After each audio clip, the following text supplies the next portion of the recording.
favor? I think it's a great thing that we have such a wide variety of personalities in our group. We get along super well, which is really important when you spend as much time together as we do. So on that side of things, it's always worked great, and I can say that the people that I sing with in group for that are some of my favorite people in the entire world, and it's because everyone's so different and everyone's so cool in their own way.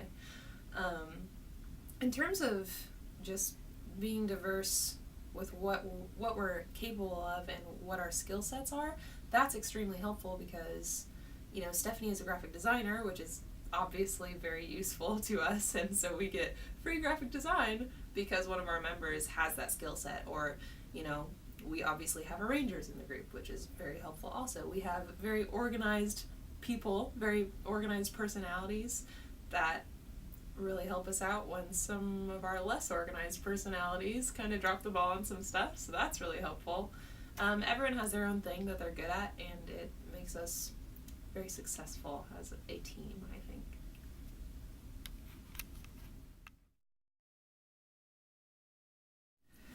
Well, I guess the first step would be to pick a tune you like. We try to do songs that we enjoy singing and listening to in the group, and that would be the first step. And then we like to do songs. Sometimes we do them pretty similarly to the original, but sometimes actually most of the time, we'll try to stray away from the original style. So maybe when the intro starts, you don't quite know what song it is, and then when it comes in, it's a pleasant surprise, you know, and it's something different than you've heard before.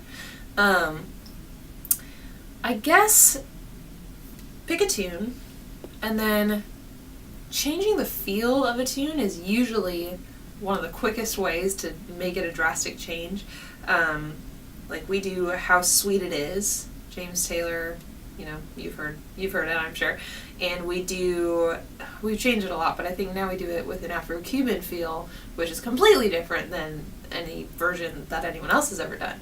And so once you have that already drastic difference, then you start writing background parts, and those are only going to help enhance that difference and make it more creative and make it stand out even more. In terms of arranging, just writing background parts, we have 7 singers, so we have a lot of voices to do different stuff, and we like singing our own parts. We don't like to double, you know, if we can avoid it, we like to not. And so I guess it's, for me personally, this is my answer, I like to write the highest background part first, so the melody of the background part first, because I like to make it melodic, not just like doot-doots or, you know, what have you, easy stuff. It's more fun if we can have kind of melodic parts to sing, even if we're not singing the melody. And once you have that main kind of background counter melody, I guess you could call it, going, then harmonizing according to the chord changes that you're using with that melody that you've established. And that's kind of a bang, bang, bang way to do it, I suppose, but it varies from tune to tune, and it varies from arranger to arranger, and it's just a matter of trying things and doing things differently and finding out what works for you.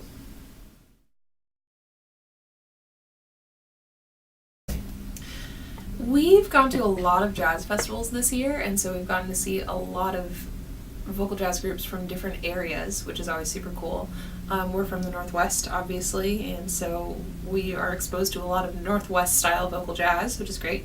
And but being able to see what different regions are doing with their vocal jazz style has been extremely cool. I think they're doing really, really hip stuff, and they're clearly doing things the right way, which has been really, really inspiring to me to see these new young directors, not bashing on old directors are good, but new young directors getting up there with these groups that are clearly doing their homework and spending the time they need to spend learning their parts and singing them as well as they possibly can, and then bringing that swagger and bringing style to their entire set like professionals, not like college kids or high school kids. I've seen extremely talented and polished high school groups lately, which has been really inspiring to me. It's inspiring to see young people who have the mentality of a professional musician and bringing that to their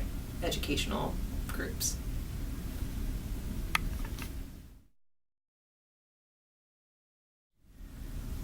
To the choral educators out there, I would say, and I'm not a choral educator myself, I have been a choral student for many years, so it's just my opinion, but I would say don't be afraid to challenge your kids. Don't be afraid to push them, and don't coddle them.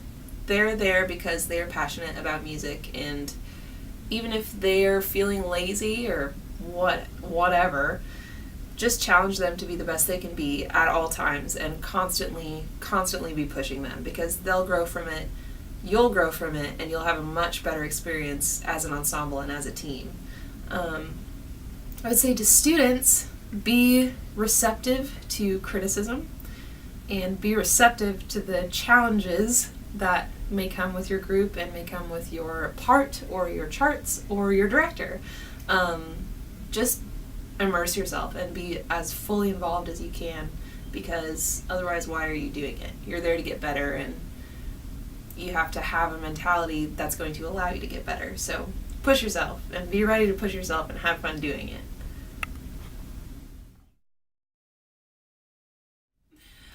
My perspective on today's music industry. I can't feel comfortable saying that I am a great source on this, besides from the perspective of a consumer. I think it's extremely exciting because we have all of this technology at our disposal, which is great, and we have all of these ways that we can get music out and share music and create music with other people. As a matter of fact, because we have the technology that we have, we were able to record our last Groove for That album from across the country. Everyone is in Seattle, I'm in Nashville, and so, but we still were able to put a record together, and it was just as successful as doing it all in the same place, so that's great. I love the impact that social media has had on the music industry today, for the most part, because it's just created such a community, I think. Like, you can share anything. You can write a song and you can record it, or you can do a video of it and then post it right away and share your music instantly with all the people that care about you and want to support you, and I think that's so great. I think we're in a great time, and I'm really excited about it.